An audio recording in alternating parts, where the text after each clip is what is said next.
Unofficial History of Sacha Timony.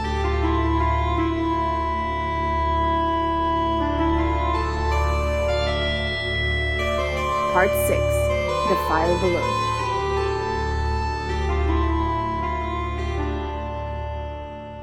Peering out from under the brickwork, Sacha could still make out the creature as it hopped closer and closer to her.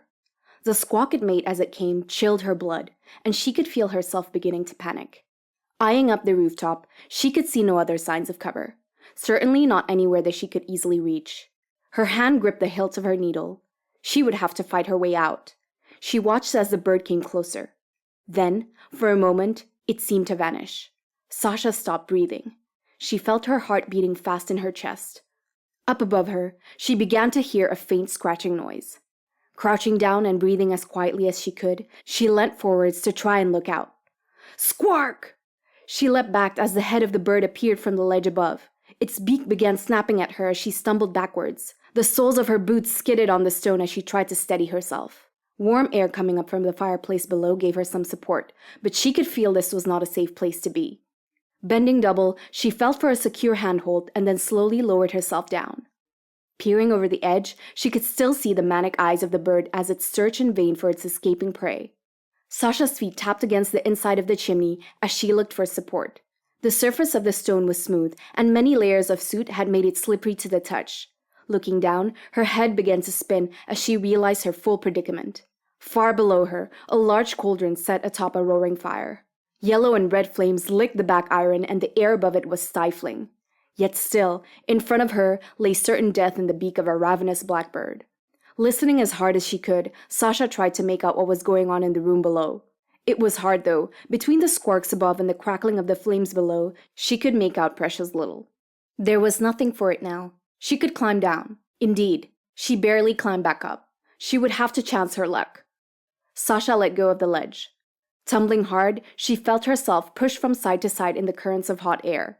The sounds of the bird drifted into memory as she moved away from the chimney top to be replaced by the roar of the fire below. Sacha closed her eyes and prayed hard, rolling herself up into a ball as she fell, and then... Splash! Sacha was underwater now. She opened her eyes to see darkness all around her. The water felt cold against her, and for a moment she felt like she was going to scream. She stifled the instinct and spread out her arms and legs, trying to tread water. As her mind focused, she made out the sounds of the fire, still crackling, sounding strangely like echoes from another room. It dawned on her slowly that she was inside the cauldron now. Paddling her feet as quickly as she could, she struggled to the surface. With a gasp, she caught her breath, spluttering and spitting out the seasoned water. She was alive! But what now? The sides of the cauldron seemed to loom over her. A long way above now, she could make out the very top of the chimney. Ha! She called out as the bird, angry at losing its quarry, flew away. Treading the water, she looked around. Against one side of the cauldron, there was a tall ladle, its base down against the very bottom, but its top overhanging the side. She swam over, her clothes feeling like lead weights in all this water. Holding hard to the handle of the ladle, she tried to pull herself up. It was no use, though. Each time, they just slid back down. She cursed her fortune and looked around for another way out, holding as tight as she could to the handle for support. All of a sudden, though, her world shifted again. A large hand came down and gripped the ladle hard, drawing it up out of the water. Sacha's grip was strong, and she was pulled with it, flying up into the air. Her wet hands lost their purchase, though, as the ladle reached to the top of its arc, and she found herself flying away from it and landing hard on her side on a table. She coughed and spluttered again, winded from the landing. She could see the whole room now. There was a bed in one corner, a chair by the table she was now on, and the cauldron set up in the fireplace beside her. The human did not seem to have noticed her.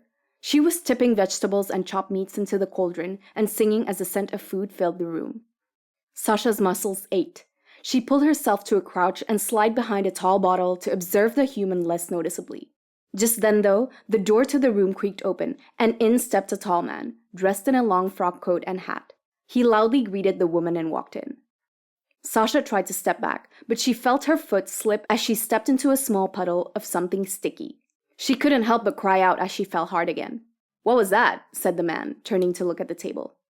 "What? Where?" The woman looked around too. Sacha scrambled on all fours and ran to the edge of the table as quickly as she could, hiding behind a bowl. What would she do now? Had they seen her? She could try and drop down onto the floor and look for a crack or a mouse hole to hide in. Though, if she couldn't find one, then she could be easily found there. She could try a mad dash for the door.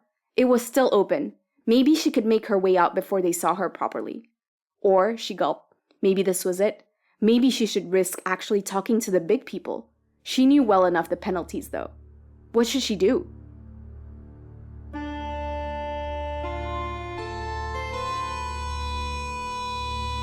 This story is written by Clephane. For this and more, as well to vote on where Sacha should go next, consider backing Clephane on Patreon for as little as £1 a month.